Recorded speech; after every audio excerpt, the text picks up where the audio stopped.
이 시간 우리에게 주신 하나님의 말씀은 에베소서 5장 19절로 21절까지의 말씀입니다. 에베소서 5장 19절로 21절까지의 말씀을 다 함께 읽도록 하겠습니다. 시와 찬송과 신령한 노래들로 서로 화답하며 너희의 마음으로 주께 노래하며 찬송하며 범사에 우리 주 예수 그리스도의 이름으로 항상 아버지 하나님께 감사하며 그리스도를 경외함으로 피차 복종하라. 아멘. 네, 꼭 1년이 된 것 같습니다. 우리가 보통 이야기할 때 2020년은 코로나의 해였다라고 이야기하는데요. 사실은 그 바로 전해였던 2019년 12월 31일 중국 보건당국이 세계보건기구 WHO에 1,100만 명이 거주하는 우한시에서 폐렴 사례가 잇따라 발생하고 있다라고 보고한 그 시점이 바로 사실 해를 넘긴 2019년부터 시작이 되었더라고요. 그리고 이후 1월 20일에 정체가 규명되지 않은 이 병이 인간 대 인간 전염이 된다라는 것이 밝혀졌고 바로 이날 우리나라의 첫 확진자가 생긴 날이기도 했습니다.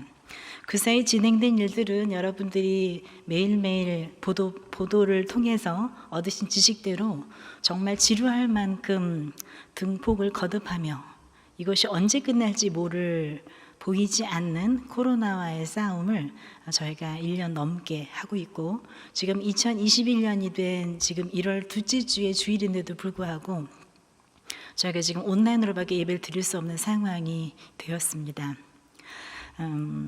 이런 힘든 시대를 겪으면서 사실 우리나라 세계를 비롯해서 우리나라에 너무 많은 폐해와 전염병과 싸우는 많은 사투들이 이어졌지만 그리고 우리 일상생활까지도 엄청나게 많이 바꾼 큰 주범이 되기도 했습니다. 그러면서 사실 큰 변화, 일상 중에 큰 변화 중에 하나는 특히 우리 신앙인들에게 있어서 우리가 늘상 주간에도 너무나 자주 오가던 우리 아름다운 성전을 우리 마음대로 오지 못하는 초유의 사태가 벌어졌다는 것입니다. 모든 예배가 온라인으로 전환되고 그리고 교회 문은 굳게 닫힌 채 모든 성도님들의 출입을 차단할 수밖에 없는 상황이 저희가 정도는 다르지만 1년 내내 계속되었고 지금도 그 한복판에 있는 줄 우리 모두 아실 것입니다. 더군다나 비말 감염이 주된 감염 경로로 주목된 이후에 교회에 일어나는 여러 가지 예배 형태 가운데서도 특별히 찬양하는 저희가 성대를 사용해서 발성하는 것을 넘어서서 노래를 하는 그 행위가 사실은 감염에 굉장히 위험한 행위라고 판단이 되어서 방역당국에 의해서 제지를 당하기까지 이르렀던 바로 충격적인 사건이 작년에 있었지요. 제가 지난 2년 동안 음악부 담당을 하면서 특별히 작년에는 찬양대 여러 가지 상황, 생각지도 못했던 코로나 상황 가운데서 특별히 우리가 지역사회를 염려하면서 찬양대 사역들을 조정하고 저희가 방책을 만드는 그 숱한 상황들을 경험하면서 정말 찬양대의 여러 가지 마음들 그리고 정말 우리의 예배의 본질임에도 불구하고 그것을 마음껏 하지 못했던 그런 정황들을 많이 경험하면서 그러면서도 그 자리를 1년 내내 꿋꿋이 지켜온 우리 많은 분들이 있습니다. 그래서 그분들을 향한 사실은 메시지를 한번 꼭 준비하고 싶었는데 그것이 벌써 해가 바뀌어서 저희가 총회도 제대로 하지 못한 채 결국 시절이 이렇게 되었고요. 사실은 꼭 하고 싶었던 얘기를 정리하고 싶습니다. 저희 소망교회는 3월 첫 주부터 모든 찬양대 사역을 중지하고 솔리스트가 예배 찬양과 봉헌송을 전담하는 시스템으로 전환되었습니다. 그리고 사그라들 기미가 보이지 않은 채 솔리스트마저도 마스크를 쓰고 찬양해야 되는 지경에 이르렀지요. 특히 지난 여름 찬양대에서 구슬땀을 흘리면서도 마스크를 벗지 못한 채 그리고 최고의 발성을 해내는 솔리스트 한 분 한 분을 뵐 때마다 얼마나 그 모습 자체가 감동이고 또 마음이 안쓰러운지도 모릅니다. 그런데 그럼에도 불구하고 일부 매스컴에서 모질게 툭툭 던져대는 문장에는 이런 것이 있었습니다. 마스크 쓰고까지 노래하잖아. 쯧쯧. 왜 하지 말란 걸 그렇게 하려고 하는 거지? 아마 모르시는 분들에게는 저희가 예배라는 것을 이렇게 고수하고 또 그리고 예배 가운데 있는 찬양의 요소를 이렇게 붙들고 소중히 여기는 이 행위 자체가 아마 굉장히 뭐라 그럴까 신기한 것으로 보여졌는지 모르겠습니다. 그래서 저는 여기에 대한 답변을 한 번은 정리해야 되지 않을까. 그리고 수많은 찬양대분들 또 그리고 지금도 잠재적인 찬양대원이자 우리 모두 삶 전체를 찬양으로 드리고 계신 모든 분들을 위해서 한 번은 이 부분을 제가 정리하고 싶었습니다. 왜 우리는 이 시대에 코로나임에도 불구하고 찬양을 해야 하는 것일까요? 그 첫 번째 이유는 여기 있습니다. 그 첫 번째는 노래는 신앙을 가진 자들의 특징이기 때문입니다. 혹시 여러분 By the Rivers of Babylon이라고 하는 노래를 들어보셨는지요? 아주 경쾌한 음악과 더불어서 자메이카 출신의 보니엠이라고 하는 그룹이 그 노래했던 한때를 풍미했던 노래인데 이게 1972년에 발매한 앨범이더라고요. 그래서 그 곡조와 그 흥겨움으로 많이 그 이 시대를 겪지 않은 분들에게도 남아있는 그 멜로디고요. 그리고 여러 가지 재밌게 응용되기도 했던 바로 그 선율이기도 한데 여러분 그거 아십니까? By the Rivers of Babylon 결국 뭡니까? 바빌론 강가에서 이것은 바로 우리가 갖고 있는 구약 성경 시편의 137편의 한 구절을 담고 있는 노래입니다. 시편 137편은 이렇게 이루어져 있습니다. 우리가 바벨론의 여러 강변 거기에 앉아서 시온을 기억하며 울었도다. 그 중에 버드나무에 우리가 우리의 수금을 걸었나니 이는 우리를 사로잡은 자가 거기서 우리에게 노래를 청하며 우리를 황폐하게 한 자가 기쁨을 청하고 자기들을 위하여 시온의 노래 중 하나를 노래하라 하미로다. 무슨 상황입니까? 바벨론 포로기라고 흔히 부르는 바로 이 시대는 분열 왕국이 되었던 남유다가 바벨론이라고 하는 거대한 제국에 망하게 된 BC 586년 그때 예루살렘 성이 완전히 회파되고 그리고 강제 이주 정책에 의해서 수많은 이스라엘 사람들이 바벨론 본토에 끌려가는 그런 슬픔이 있었던 것이죠. 그발강가라고 불리는 메소포타미아 지역으로 추정이 됐는데 그곳에 거주 지역까지 제한당하면서 피식민지민의 서름을 당해야 됐던 바로 그 지경의 일입니다. 그곳에서 거주의 제한과 여러 가지 그 국민으로서의 모든 것을 박탈당한 채 있는 것도 서러운데 그곳에는 바벨론인들이 얘기하는 것입니다. 노래 한번 해보라고. 너네 노래 잘하는 민족 아니냐고.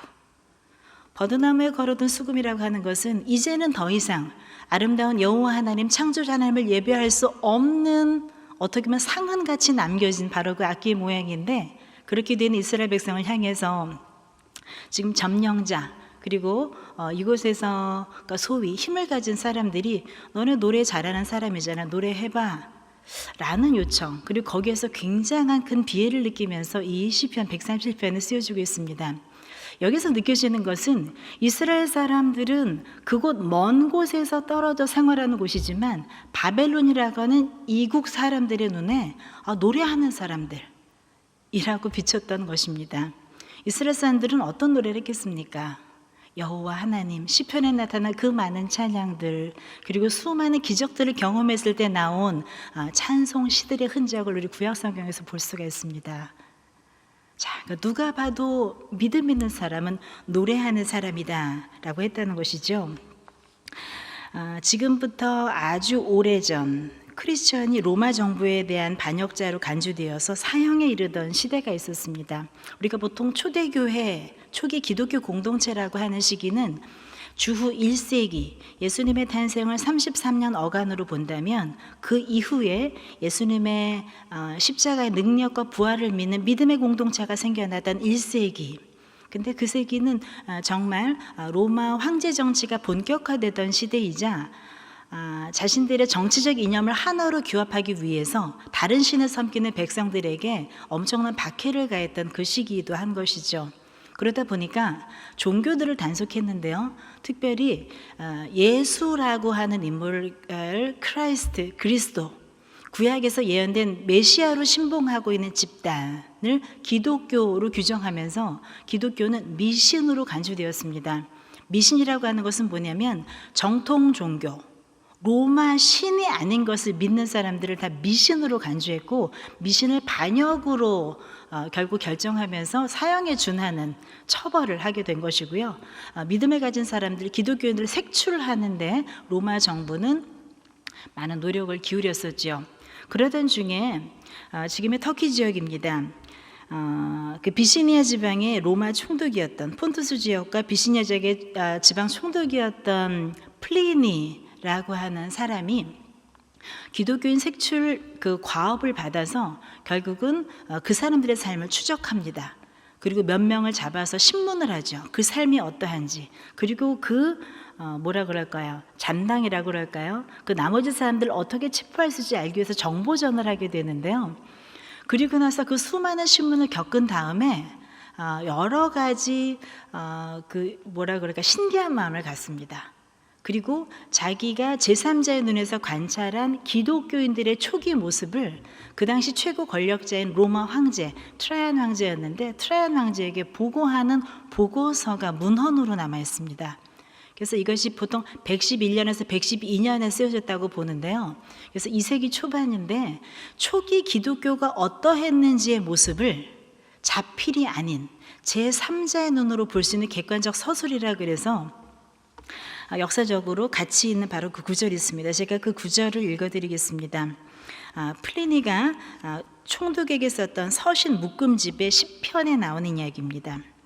그들은 정해진 날 아침이 오기 전에 모임을 갖고 마치 신께 하듯 그리스도에게 찬송을 부르곤 했다. 이 구절을 남깁니다. 참 신기하지 않습니까? 로마 관리입니다. 그리고 그리스도교라고 하는 것은 예수가 그리스도라는 사상과는 전혀 가깝지 않은 그 사람인데 이 사람의 눈에 봤을 때 기독교인은 아침 일찍 모여서 노래하는 사람들이었습니다. 그러니까 누가 봐도 이 사람들이 뭘 토론하는지 무슨 책을 보는지 무슨 이야기가 그 안에 주된 내용인지 테마는 모르지만 형태적으로 봤을 때 아침 일찍 노래하는 사람. 그래서 저는 저희 주일 예배 열심히 섬기는 찬양대원 분들이 많이 생각나더라고요. 이게 원래 기독교인이었구나. 이게 원래 크리스찬이었구나. 누가 봐도 자기 안에 가득 담기는 것을 안에 담아둘 수 없어서 내 발성기관을 통해서 표현하고 아름답게 울려 퍼지도록 하는 일, 그것을 주된 신앙의 표현으로 삼았던 사람들, 그 사람들이 진짜 크리스찬이었구나. 얼마나 많은 회유를 플리니가 했는지 몰라요. 안 믿겠다고 다시 작정을 하고 로마 황제에게 분향을 하고 예를 갖추면, 즉 예배의 대상을 예수 그리스도가 아니라 로마 황제로 바뀌겠다는 회유 선언만 하면은 방면해줬던 그 시대입니다. 그런데 수많은 사람이 그 회유에 응하지 않고 제발 나를 사형장에 보내달라 하고 애원하는 사람들이 계속 많았다는 것이죠. 바로 이것입니다. 크리스찬은 그 시작이 찬송하는 사람들이었습니다. 심지어 땅에 속한 이방인의 권력자 눈에도 초기 크리스찬의 첫인상은 찬송하는 모습으로 차별화됐던 것입니다. 그래서 초기 기독교 공동체에는요, 찬송에 관한 권고가 유난히 많습니다. 오늘 함께 읽은 본문도 사실은 이 내용을 담고 있습니다. 제가 다시 한번 읽겠습니다. 시와 찬송과 신령한 노래들로 서로 화답하며 너희의 마음으로 주께 노래하며 찬송하며 범사의 우리 주 예수 그리스도 이름으로 항상 아버지 하나님께 감사하며 그리스도를 경외함으로 피차 복종하라. 여기 보면은 시, 찬송, 신령한 노래라고 하는 세 단어가 연거푸어 나오고 있습니다. 시를 뜻하는 그리스어 프살모이스라고 하는데요. 그거의 원형이, 그거의 동사 원래형은 프살모스라고 하는 동사입니다. 근데 이게 원래 뭐냐면 터치하다, 문지르다, 부드럽게, 원래 그런 뜻을 가진 단어인데 동사 프살로에서 나왔는데요. 이것은 줄로 이어져 있는, 줄로 형성된 현악기들을 터치할 때 나는 소리라는 그 의미를 암묵적으로 갖고 있습니다. 그래서 주로 악기를 가지고 연주하면서 드리는 노래를 의미한다고 봅니다. 그래서 이 프살모스라고 하는 단어는요, 프살모스 자음만 대표적으로 따서 영역을 하면 어떻게 될까요? PSALM, Psalms. 우리가 보통 시편이라고 하는 영어에 그대로 이게 원래 지금 이제 신약에 표현된 단어를 읽었기 때문에 이게 그리스어로 표현된 모습인데요. 이 모습이 그대로 형태로 남아서 영어로 남아있는 형태라고 할 수가 있겠습니다. 구약 성경에서는요, 시편을 가리키는 용어로 주로 사용됩니다. 수많은 영어 번역들, 정평 있는 영어 번역들이 바로 이것을 시편이라는 용어로 번역해 왔습니다. 초대교회 모임 시에는 바로 이런 시편이 음악적인 요소를 담은 것으로 예배 안에 꼭 존재했던 것으로 봅니다. 고린도전서 14장 26절에는 이렇게 나옵니다. 그런즉 형제들아 어찌할까? 너희가 모일 때에 각각 찬송시도 있으며 가르치는 말씀도 있으며 계시도 있으며 방언도 있으며 통역함도 있나니. 자, 모임의 요소를 설명할 때 가장 먼저 언급되는 것이 바로 찬송시라는 것이죠. 프살모스. 보통 여러 갈래로 표현되기 때문에 문장 안에서 어떤 것인지 구별하기는 쉽지 않지만, 아무튼 중요한 것은 초대교회, 우리 예수님이 그리스도다라고 믿었던 사람들의 굉장히 중요한 신앙 표현의 하나는 바로 노래하면서, 근데 악기적 요소를 덧붙이면서 하나님을 높이는 행위를 했다는 것, 이게 굉장히 중요하다는 것입니다. 찬미라고 되어 있습니다. 찬송이라고 하는 것은 휄노이스라고 합니다. 휄노스는 영어의 HYMN, 우리가 보통 힘이라고 하는, 특별히 예수 그리스도 절대자에 대한 찬송, 타겟이 그 대상이 분명한 그 노래들. 우리 찬송가도 우리가 함께하는 찬송가 있는데 그 안에 특히 찬송 힘 부분이 따로 구분이 되어 있습니다. 영광송으로 올려드리는. 자, 그래서 이 힘이라고 하는 것은 원래는 사실 이것이 유대적이라기보다는 이방 종교에서 발원을 했습니다. 이방 종교는 필연고 신이 있거든요. 다신론 문화 가운데 있었던 바로 이 1세기 신앙인들에게는 이방인들과 함께하는 그룹이 굉장히 많았습니다. 그래서 원래는 휄노스라고 하는 것은 어떤 신이나 신화적인 인물을 칭송하는 이방적인 용어였는데, 이 용어를 아직 이 용어에 익숙하지 않은 이방인들까지 모두 포함된 초기 공동체의 다양한 그룹들 안에서는 이 용어도 함께 병용을 합니다. 그래서 높은 사람, 그리고 절대자를 위해서 드리는 경의의 표현, 바로 이 표현을 함께 쓰는 것이죠. 신령한 노래가 있습니다. 오다의 스푸티마티카이스라고 하는 단어인데, 이것은 일반적인 찬송곡이라고 보통 이야기하죠. 푸니마티카이스 하면은 푸뉴마 하면 영, 성령. 초대교회 굉장히 중요한 요소라고 할 수가 있습니다. 성령 위에 만들어진 노래와 관련성이 있다고 보는 것입니다. 본문이기 때문에 제가 설명은 쭉 했는데 이 지금 시나 찬송이나 신령한 노래들이 하나하나 다른 구분이라는 포커스보다는 지금 에베소서 안에서 이 모든 것들이 서로 공동체를 이룬 중요한 요소였다라는 것입니다. 어떤가? 이 세 가지는 다 모두 찬양, 우리가 통칭해서 부르는 음악적인 요소와 관련 있는, 그리고 예수 그리스도를 높이는 행위와 다 관련 있는 것입니다. 중요한 단어는 서로 화답한다는 부분입니다. 공동체 안에서 노래를 잘하는 사람 혼자 뽐내면서 했던 콘서트가 아니라 서로 화답했다는 부분이 중요합니다. 여기 화답했다고 나온 동사는 사실 랄레오라고 하는 동사인데요. 랄레오라는 동사는 원래 말한다는 뜻으로 보통 번역합니다. 근데 말하다는 단어에 레고라는 단어가 사실 있는데, 랄레오라고 하면 이 단어 자체가 가진 유음이 굉장히 많지요. 랄레오라는 단어가. 그러다 보니까 말하는데 조금 더 약간 시끄럽게 얘기한다. 그래서 대화한다. 랄레오 하면 말하다, 대화하다, 더 나가서 노래한다라는 단어로도 간혹 함께 쓰입니다. 초대교회 안에서 서로 화답한다는 것은 모여서 함께 노래하는데, 노래가 누가 잘하나의 그 모습의 그 경연이 아니라 서로 내가 노래를 이쪽에서 하면 이쪽에서 나도 함께 모두 다 찬양의 자리에 소외되지 않고 참여했던 그것을 서로 화답했다라고 표현한다고 봅니다. 이 비슷한 기록을 초대 교부인 터툴리안의 기록에서도 볼 수가 있습니다. 이런 표현이 나옵니다. 애찬식에서 물로 손을 씻고 나면 불이 켜졌고 다른 사람들이 지켜보는 가운데 한 사람씩 돌아가면서 자신이 성경에서 배워 알고 있는 내용이나 마음에서 우러나오는 것으로 하나님을 노래하였다.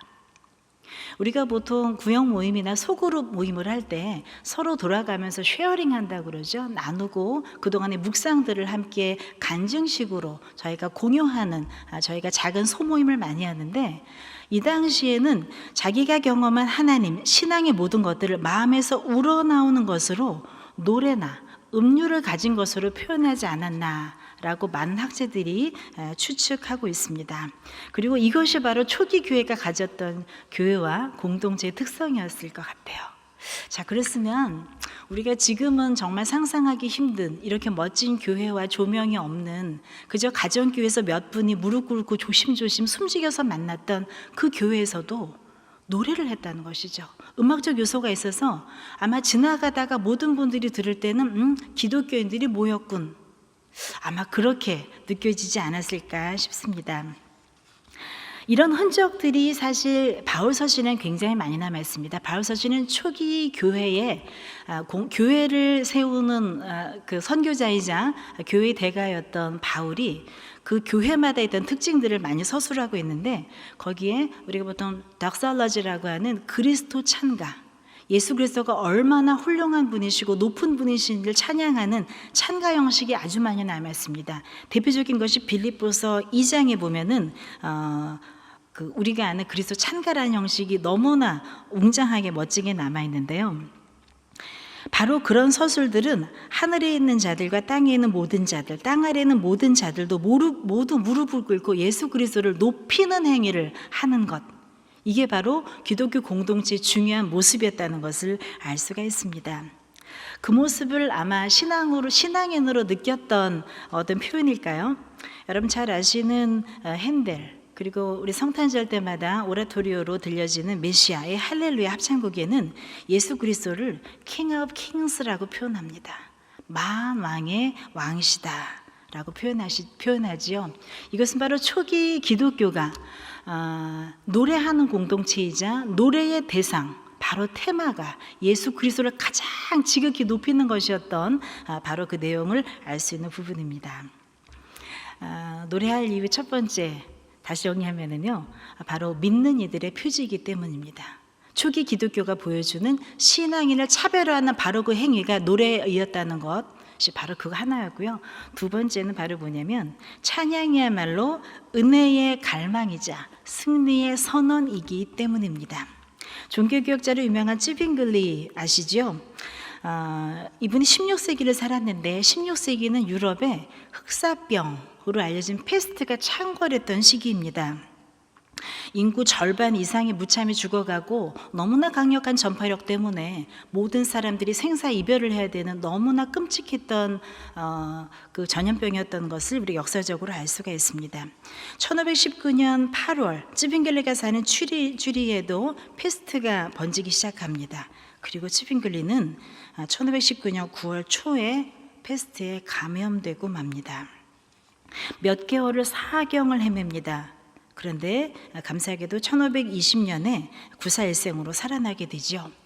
그 끔찍했던, 모두 다 죽어나간다는 패스트를 이겨낸 찌빙글리의 마음 가운데는 그 감사함과 폭발적인 감동을 누를 길 없어서 자신의 음악성을 다 발휘해서 가사를 씁니다. 그래서 유명한 1520년에 패스트의 노래라고 하는 찌빙글리의 작품이 탄생합니다. 취리 찬송가에 수록되기도 했는데요. 그 내용은 이렇게 되어 있습니다. 3단계로 이루어져 있어요. 첫 번째는 병의 시작. 그러니까 병이 시작할 때의 자기의 마음을 담은 글, 그리고 그 다음에 병의 한가운데 한복판에서, 그리고 병을 다 이기고 회복된 후에 이 세 단계의 자기의 신앙 고백을 아름다운 찬송 가사에 담고 있습니다. 병의 한가운데를 읽어드리겠습니다. 위로이신 주님, 병이 자라납니다. 고통과 두려움이 제 육신과 영혼을 사로잡습니다. 그러니 부디 제 곁에 머무십시오. 내게 유일한 위로이며 희망이신 주님. 회복한 후에 찬송가 가사는 이렇게 바뀝니다. 다시 회복되고 있습니다. 제 입으로 당신을 찬양하고 당신의 말씀을 전할 것입니다.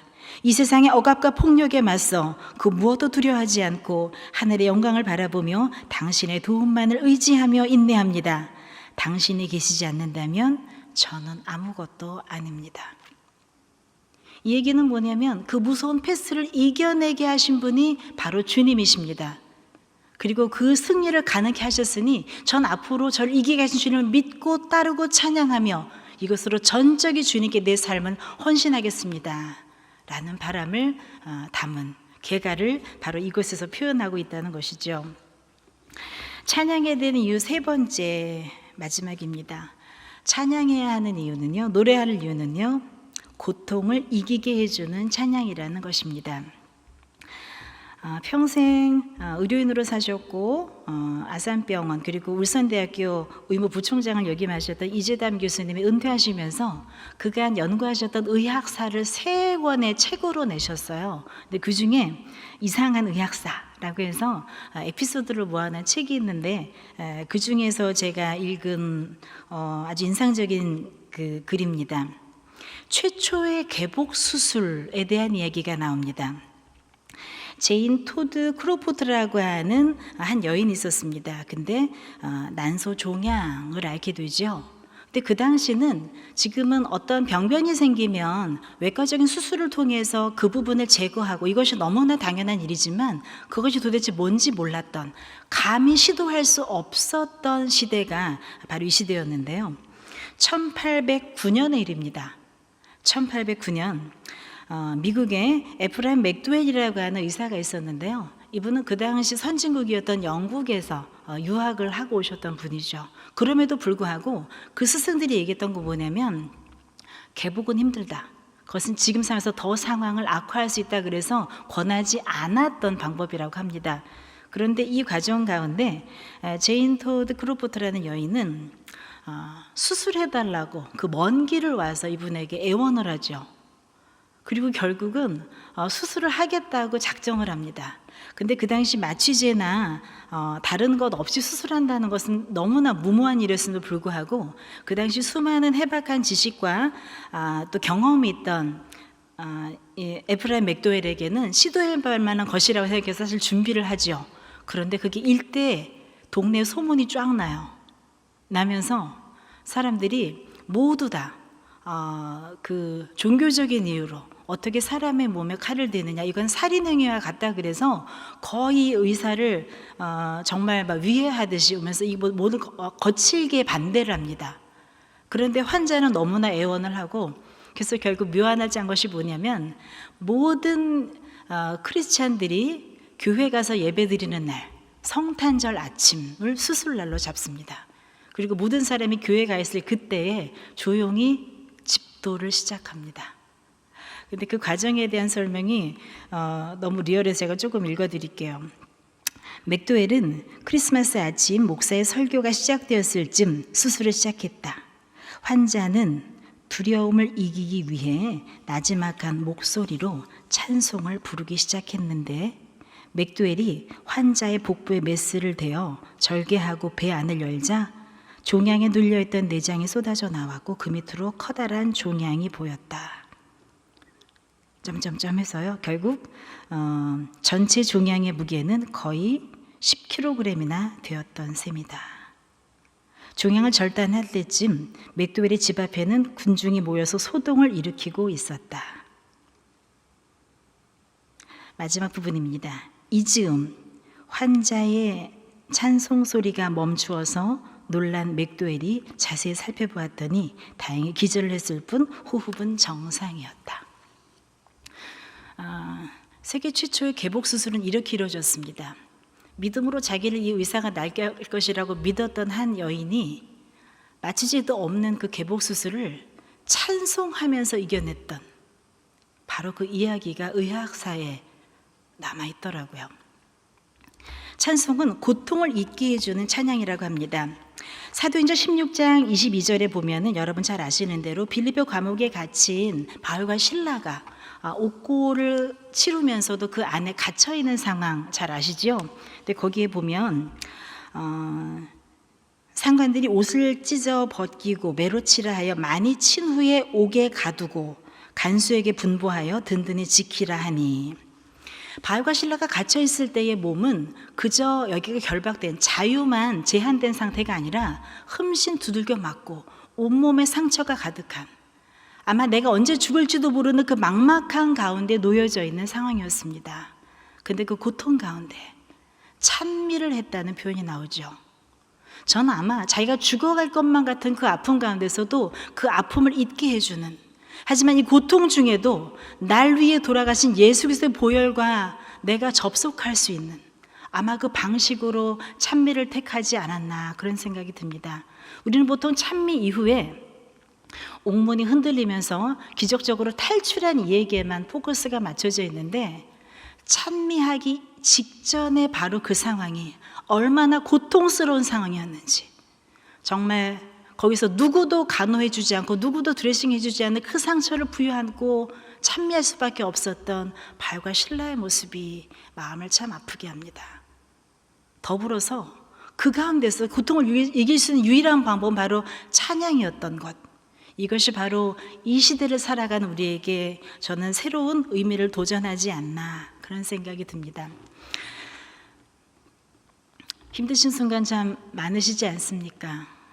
지금 사업을 하시는 분들대로 자금의 흐름이 제대로 되지 않고, 그리고 밀렸던 많은 부채들과 또 몰아닥치는 세금들, 여러 가지 문제들의 경제 흐름들이 끊겨가고 있습니다. 자영업을 하시는 분들, 또 기업에 속한 분들, 또 새로운 일로 창업을 기획하셨던 분들, 그리고 여러 가지 형태로 재산을 보유했으나 그것들이 결국은 더 큰 짐이 되어 계신 분들, 취직할 줄 알았는데 취직의 모든 길들이 막혀서, 아니면 멀쩡히 취직을 했는데 코로나 상황이 되면서 기업이 거의 취업됐던, 합격했던 사실을 거의 무효화하게 된 절망 중에 있는 청년도 제가 얘기를 들은 바가 있습니다.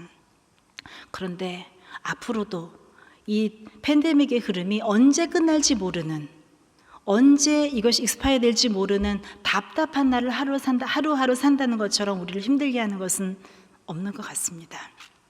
때로는 너무 고통스럽고 또 때로는 너무 지루하고, 언제 끝날지 모르는 재택근무, 작은 집에서 온라인 수업하는 아이들, 재택근무로 집을 지키는 가장들, 그리고 그 가장과 아이들을 위해서 하루 종일 주방을 지켜야 되는 우리 안주인분들, 여러 가지 형태로 우리 안에는 남아있는 고통의 과제들이 있는 것 같습니다. 자, 하지만 우리가 이때 다시 한번 돌아봅니다. 바로 아까 보였던 수술을 받으면서도 찬미의 자리를 지켰던 바로 그 여인, 어떤 고통 가운데서도 그 고통을 이기시게 하시는 바로 그 힘은, 우리가 하나님을 가장 높은 나의 하나님, 지금도 나를 주관하시는 주님으로 믿고 그분에게 경의를 표하겠다고 내가 신음 같은 찬양을 올리는 바로 그 순간에도 주님이 계신 줄 믿습니다. 코로나 시대에는 전 우리 모두 찬양을 하는 사람이 되어야 된다고 생각합니다. 첫째, 모든 온라인 예배 자리마다 찬송을 하는 사람을 바라보기만 할 것이 아니라 함께 찬양하면 참 좋겠습니다. 바로 그 자리가 우리에게 내가 그리스도인이 어떤 것이 차별해 주는 자리이자, 하나님께서 이미 승리하신 삶에 대한 선언이자, 내 모든 현재적 고통을 잊게 해주는 나의 표현이기 때문입니다. 그리고 지금 내가 찬양대에 소속돼 있지만 교회 한 번 못 오신 채 정말 1년이 지나신 분이 있다면, 더더군다나 나는 찬양대원이다 라는 소속감을 잊지 않으시고, 내 찬양대가 찬양하는 그 시간에 맞추어서 그 예배를 지키시고 함께 그 곡을 불러주시면 참 좋겠습니다.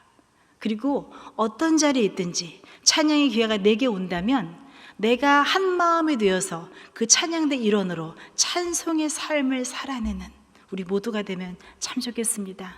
작년 같은 열악한 상황에서도 여러 찬양대가 가상 찬양이라고 그래서 각기 자기의 자리에서 찬양하는 것을 모두 모아서 함께 영상으로 올려드리는 우리 음악 예배 2번을 드렸고, 또 오브 에베네스에서도 그것을 시도한 바가 있습니다. 정말로 아름다운 찬양대의 모습, 초대교회가 어떻게 해야 되는지를 보여준 아름다운 모습이라는 생각이 듭니다.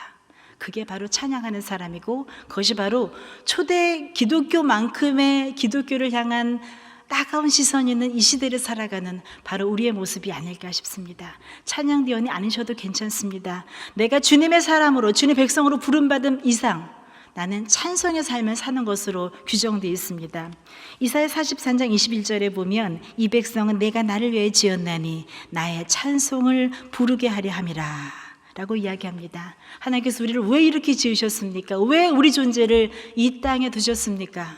바로 우리 입으로 올려드리는 그 찬송을 듣기 위해서 우리를 부르셨다는 것입니다. 코로나 시대, 비말 감염의 위험이 존재하는 이 시대에도 마스크를 쓰고서라도 온라인 영상을 바라보면서라도 찬송해야 되는 이유가 바로 그것입니다. 그것이 바로 하나님의 백성으로 이미 신분 지어진 내가 이 땅에서 그 정체성을 놓지 않고 살아가는 나의 노력일 것입니다. 자연을 찬양하십시오. 야외에 나가십시오.